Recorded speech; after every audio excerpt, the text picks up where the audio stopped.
Have condemned the attack on journalists covering the bi-weekly Azimio protests.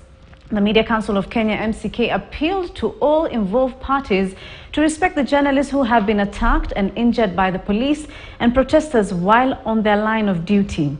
And the recent incident left 2 journalists nursing serious injuries, with one getting hit by a tear gas on the face. Opposition leader Raila Odinga has also slammed the attack. It is very unfortunate that in the whole of these skirmishes, the media is being targeted seriously for attack. The other day and even today, several journalists have been injured, very seriously injured today by tear gas canisters which have been thrown left, right, and center. Right, with me in studio is Asha Fox. She's going to be telling us about what's trending, but I want us to just talk about this particular topic. Asha, thank you for joining us. We saw yesterday journalists being attacked. Tell us more about it.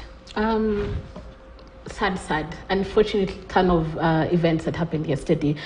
As journalists, you know, it's our work. We go there, we report what's happening, we bring this news to the people, you know. We seek the truth, we report it to the people, we highlight what's happening. And it was so sad to see what happened yesterday, especially on social media when all the videos came out and we saw some journalists were hurt. There were photos, of course, you know, with the injuries, the bleeding. There was a lot that was going on social media. And then eventually, Africa Uncensored revealed the video of, you know, what actually happened. And there was a policeman, plainclothes, you know, walking towards a car that had journalists in it, you know, smashing the windows, firing, you know, tear gas into the car, and locking the doors, you know. So what was the aim? Why was there so much aggression? And there was a lot of this talk on social media as well. Why did it have to be so aggressive? And why attack journalists in the first place? And it's against human rights. You can imagine the role of journalists is to inform the public.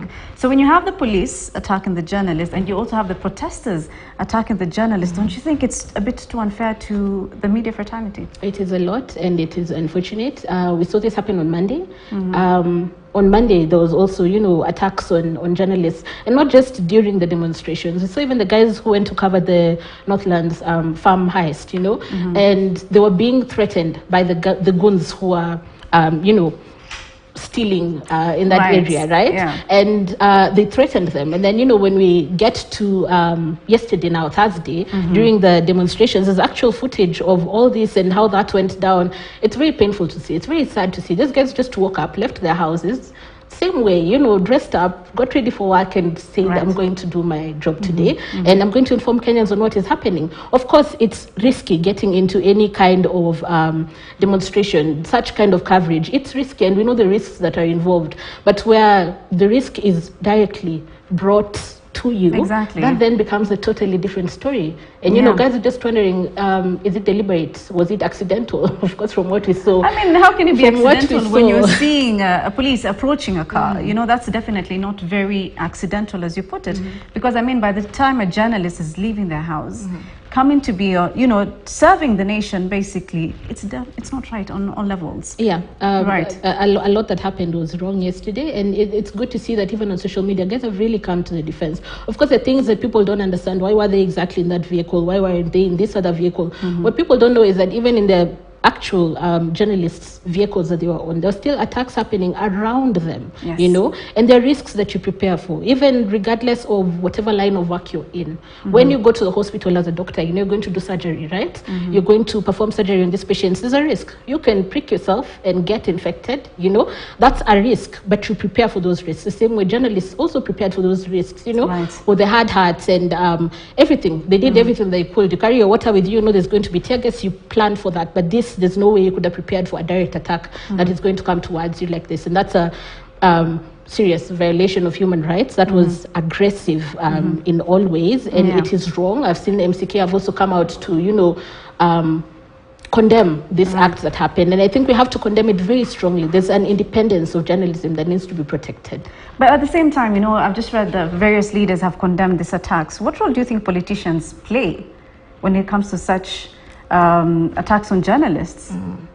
Again, one of the things that's trending around this Mandamano is Guns for hire.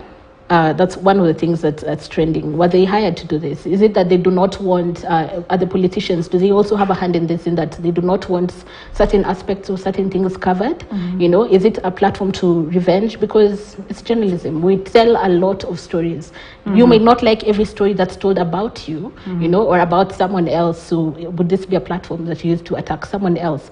That aside, we've also seen same politicians on the other side, just to balance it out, that those have also come out to, you know, defend the journalists and condemn this act. So I don't know, it's there's so many questions around this, right. And when we you know, get back to what's trending, we'll be able to talk more about what guys are discussing around social media and how that also relates to this attack on journalists. Right, quite unfortunate, of course.